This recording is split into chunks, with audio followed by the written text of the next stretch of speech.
Ngayong araw guys, tinaod na namin yung napalit namin na drum. At alam nyo ba guys, sobrang nalilisudan kami sa pagtaod. Kaya samahan nyo kami kung paano namin to itinaod ng successful. So for today's video guys, itataod na nga pala namin yung aming drum. At nagpalit na nga ako ng PC dito para ihikog sa mga marites na nanonood sa atin. Pero guys, alam nyo ba, gagamitin natin yung magagmay na PC na yan para dito sa ating drum. Dahil napakaliso yung mga dagko. At dito hinakot na kaagad namin yung drum papunta sa tubungan ng aming dagat. At ito na nga guys, kami lang pala yung nagkakot dito ni na Papa. Dahil talagang hindi na namin kailangan magsuhol. Dahil napakaganay naman itong drum. At sa puntong ito, dinala na rin natin yung napalit natin na PC ng mga dagko dito. Dahil ito yung gagamitin natin. At tapos ninabuwa na kaagad namin lahat itong drum. At ito na nga pala lahat-lahat ng drum guys. 6 bali lahat yan. At dito pinaanod na namin dahil taob-taob. At talagang napakabugat kapag dinalhan natin tanan. Kaya naman inanam-anam namin itong pagnaog. At as you can see naman guys, totoo pala talaga balita. Napakalutaw naman talaga ng drum. Kahit sakyan ko talagang hindi umuunlod. Ako pa yung umunlod dito nung sinakyan ko. At dito dalawa na nga yung dinala ko dito para mas mapadali talaga yung pag-assemble ng aming drum. Dahil super excited ko talaga. At alam ko ma-excited din kayo. Kaya naman maghinahinay lang tayo dito dahil napakalisod magtaon. At kung magdali kayo, kayo yung papapuntahin ko dito sa Floating Cottage at kayo yung patataudin ko. At sa puntong ito guys, binahin-bahin na kaagad namin yung PC na gagamitin natin dahil talagang napakadaghan ng drum na bubungkutan natin.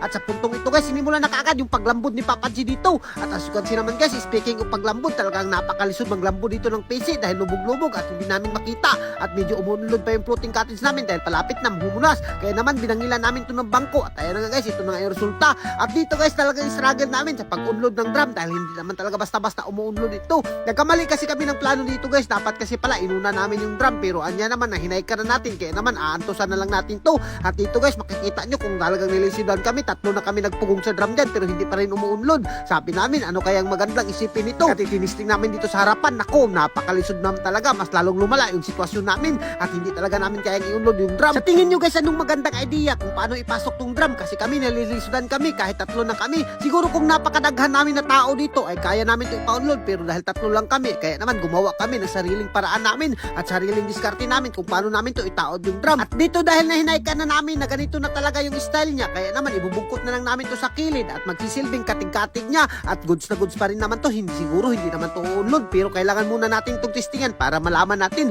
dahil hindi naman natin malalaman kung hindi natin titistingan. At as you can see naman guys, talagang napakalisod talaga mag-unload pero nag-video pa rin ako dyan kahit nalilisudan ako dahil vlogger tayo. Alangan naman hindi tayo mag-video dahil hindi nyo makikita kung paano namin yan pina-unload. At as you can see naman guys, ganito pala yung diskarte. Kailangan natin sipain para umunload siya. Naku, nakuha na namin yung mga strategy dito pero naku, hindi pa 100% yung strategy namin na kailangan talaga namin. At ayan na nga guys, kung nakikita nyo, medyo bumabalik talaga yung drum nung hinikot namin.